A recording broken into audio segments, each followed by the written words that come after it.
Okay, let's see if YouTube screws up with my sound again. Hi folks, this is your old pal Uncle Al. I'm going to try to do 3 today. I'm on bed rest and my doctors watch my show. My little YouTube stuff is going to be mad. Don't worry, I got my inhalers and took a bunch of pills and I have to reorder this one. And I'm fine. Okay? Not to worry. I'm not going and die. Now, first one, it deals with economic warfare. A lot of preppers, a lot of older preppers, don't make plans. What do you do with prepping supplies left behind? Okay? A lot of you preppers, Uncle Alan isn't a prepper, I'm old school. A lot of you preppers out there have no plans. Okay? And it could be your family are not interested, you're old and don't have kids, and then either the state or county takes over and put it in escrow, and then whoever inherits your mess is really screwed. Okay? I'm going to cover mostly homesteaders and aging preppers.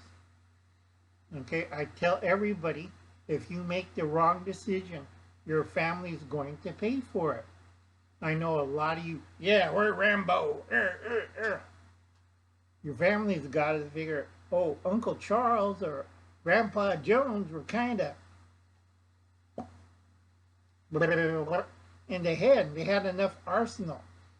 Okay? They'll put down, well, he was a terrorist. We're confiscating all this on your property. But, nope, we're confiscating it. That's a good excuse for the IRS. Like, yeah, we got those suckers. And you don't understand what Uncle Alan's saying. So, whatever form of prepping you do, make sure you have plans when you go into the light. All right? Somebody has to take care of your dirty mess here at home. So, question, what do you do with your prepping supplies left behind? Okay? I got a bunch from estate sales. A lot of older preppers buy year's supply of freeze-dried. Now, I have a wholesale license. My church is part of the church, and I run a food bank and a food pantry. We used to have a communal kitchen, but Red Dragon had closed it down for a while, but we do serve hot meals. And 2, freeze-dried never rots for 20 years, and you have to make sure what kind of freeze-dryer you're getting. So this last estate sale, this last weekend, sorry, got my inhaler. Don't worry, I'm not going to die. They don't understand that. All right? We're talking, this is economic warfare. So I'm not giving them the full price. I'm giving them wholesale prices. I buy the whole lot. I take it. It's at the church for 2 reasons. The government can't confiscate from a church. If they did, they break a lot of constitutional and state laws.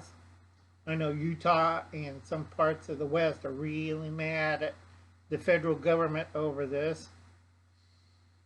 All right? It's part of church property, and it's World War II or World War III or Civil War.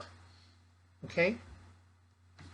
So, that goes for good planning. Now, I have a year's supply of freeze-dried. If my family doesn't take it, it goes into 2 locations at my church. It goes to the food pantry, and it goes to the, sorry, I had a memory jog, food bank. All right, there are a number of tin cans, but I have a production line at the church. We have our church kitchens that we, in a plain, okay, vacuum seal bag. I know I don't do the middleman. I go direct to the manufacturers, and I make my own freeze-dried meals for the people to eat, ready to use it with our instruction and our church label. A lot of people don't plan. So after estate sales, bad planning. Have good plans. Okay? If my family doesn't want the year supply of freeze dried I had stashed away, it goes to a church and gets divided between those two. I have planned this carefully. Okay, if you're elderly or a homesteader, if you don't have any kinfolks or people right away take possession of your property, local and state government puts it in escrow. And what they do is all that canning stuff you put in, they can't sell it for health reasons otherwise. So that goes into the dumpster. Your animals, well, if it's not sold at the livestock auction, boom, boom, boom, and into the dumpster or landfill, whatever.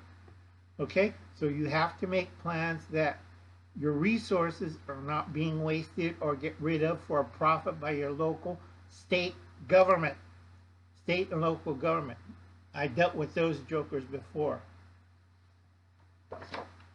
Okay, a lot of old preppers have caches or caches, and they leave them abandoned. And then 40 or 50 years down the road, hey, we found a bomb shelter, or hey, we found a food cache. I'm not kidding. I've seen some of the food caches that these people left behind, and it's frightening. All right? Worse, 80% of your stuff will be dumpster waste. Okay? So, here's the question again. What do you do with your prepping supplies left behind? This means if you're going to die, oh, I'm not going to die, Uncle. Oh, my family will take care of it. Baloney. And usually I need that person in the NADS. This is hard truth. What are you going to do? Not only your supplies, but your house, your financials, everything you leave behind. And that's debts and other things you do. Okay? So you've got to make a plan of where it goes where and who's going to take responsibility within 72 hours after your death. So get that through your little head. Think, who's going to take responsibility? Okay. And I'll let you think about that, and I'll catch you later. I'll be seeing you. Bye now.